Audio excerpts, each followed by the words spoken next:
اعوذ باللہ من الشیطان الرجیم بسم اللہ الرحمن الرحیم۔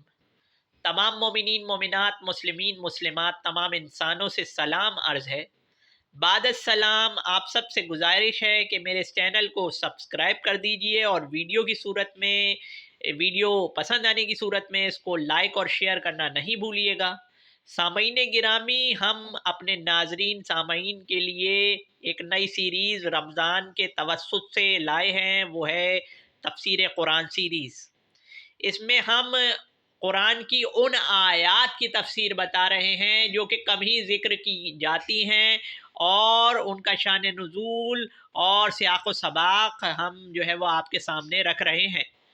ان میں سے ایک آیت بڑی منفرد، بڑی مشہور اور بڑی معروف ہے، اور اکثر لوگ اس کو تلاوت کرتے ہیں اور یاد رکھتے ہیں، وہ ہے آیت اتحاد بین المسلمین والی آیت۔ اتحاد بین المسلمین سب کو پسند ہے، مگر اس آیت کی تفسیر تشریح جو ہے وہ کمی سننے میں ملتی ہے۔ اب یہ آیت جو ہے وہ کیا کہتی ہے؟ یہ آیت کہتی ہے کہ امت مسلمہ کو فرقوں میں نہیں بٹنا چاہیے۔ یہ آیت سورہ آل عمران کی آیت نمبر 103 ہے، اور آپ کو معلوم ہے کہ بڑی مشہور آیت ہے کہ وَاعْتَصِمُوا بِحَبْلِ اللَّهِ جَمِيعًا وَلَا تَفَرَّقُوا، اور اللہ کی رسی کو مضبوطی سے تھامے رکھو اور آپس میں فرقوں میں نہ بٹو۔ تو اس میں کیا لکھا ہے؟ اور مضبوط پکڑے رہو اللہ تعالی کے سلسلے کو، ٹھیک ہے نا، اور باہم متفق بھی رہو، ٹھیک ہے۔ ولا تفرقو، تفرقہ نہ ڈالو، فرقہ واریت نہ کرو۔ فرقہ واریت، جو فرقہ واریت کو سپورٹ کرتا ہے وہ قرآن نہیں ہے اور نہ قرآنی ہے۔ تو قرآن سب کو سیم پیج پہ آنے کو کہہ رہا ہے۔ کون سا پیج؟ ناحق کا، باطل کا پیج نہیں، حق کا پیج، کلمہ واحد کا پیج، توحید کا پیج۔ اور توحید صرف اللہ کو ایک ماننا نہیں ہے، بلکہ اللہ نے جسے بنایا ہے، جس کو جو بنایا اس کو وہ ماننا ہے، اپنی چلانا نہیں ہے۔ یعنی مثال کے طور پر ہمارے استاد علامہ طالب جوہری رحم اللہ علیہ کہا کرتے تھے کہ نماز میں ہر رکعت میں سورہ فاتحہ جو ہے وہ سب سے پہلے پڑھی جاتی ہے، پھر دوسری جو ہے کوئی سی بھی سورت پڑھی جاتی ہے سورہ فاتحہ کے بعد۔ اب سورہ فاتحہ کی جگہ اگر میں سورہ مزمل پڑھ لوں تو کیا قابل قبول ہوگی نماز؟ تو کہنے لگے نہیں بھائی، قابل قبول نہیں ہوگی نماز۔ مولوی کیا کہے گا؟ قابل قبول نہیں ہوگی نماز۔ کیوں بھائی؟ سورہ فاتحہ تو اللہ والی ہے، یہ نہیں کہ اللہ ہی کا کلام ہے نا، اور سورہ مزمل بھی اللہ ہی کا کلام ہے۔ تو علامہ طالب جوہری کہتے تھے کہ وہ بھی اللہ والا، یہ بھی اللہ والا۔ جب میں اللہ والے کی جگہ اللہ والا نہیں بٹھا سکتا تو تم نے اللہ والے کی جگہ اپنا والا کیسے بٹھا لیا بھائی؟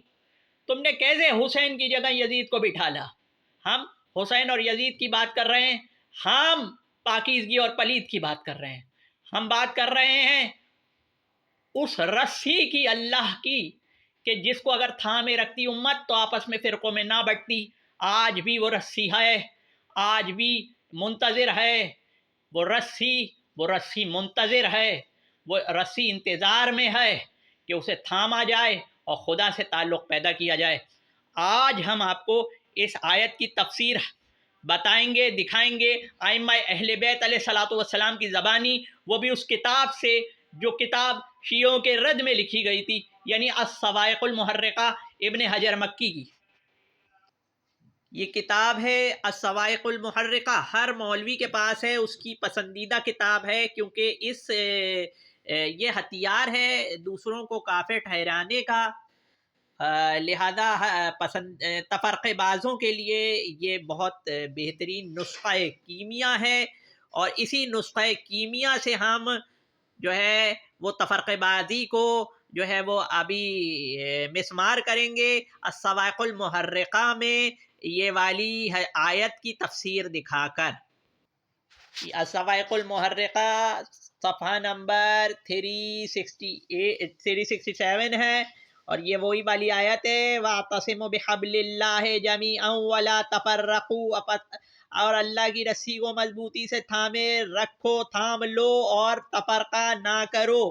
تو بھائی یہی ویڈیو کا موضوع ہے کہ آیت حبل اللہ یعنی کہ اللہ کی رسی، تو میں نے لکھا ہے اللہ کی رسی اہل بیت ہیں، یہ اہل سنت کے متقدم امام ہیں تفسیر کے، سولبی رحم اللہ علیہ، انہوں نے اپنی تفسیر میں لکھا ہے کہ امام جعفر صادق علیہ السلام سے بیان کیا گیا کہ آپ نے فرمایا ہم ہیں وہ رسی، ہم وہ رسی ہیں جن کے بارے میں اللہ تعالی نے فرمایا وَاعْتَصِمُوا بِحَبْلِ اللَّهِ جَمِيعًا وَلَا تَفَرَّقُوا۔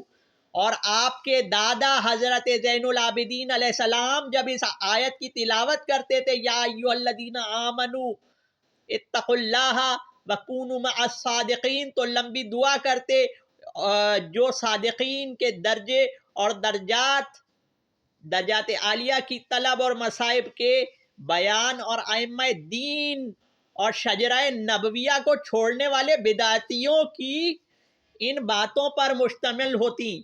تو یہ ذرا دیکھیں کہ علامہ حجر مکی کیا کہہ رہے ہیں، مولوی تمہارا پسندیدہ امام کہہ رہا ہے ائمہ دین اور شجرہ نبویہ کو چھوڑنے والے بدعتی وہ تم ہو، شجرہ نبویہ کو چھوڑنے والے بدعتیوں، یہ اللہ کی فرما رہا ہے کہ یہ شجرہ نبویہ میری رسی ہے، اس کو تھامنا تھا، تم نے اس کو چھوڑ کر بدعت کی ہے، اور ہر بدعت ضلالت ہے، اور ہر ضلالت تمہیں انشاءاللہ جہنم تک لے کر جائے گی، تو پکڑ لو تاکہ جہنم سے بچ جاؤ۔ السلام علیکم۔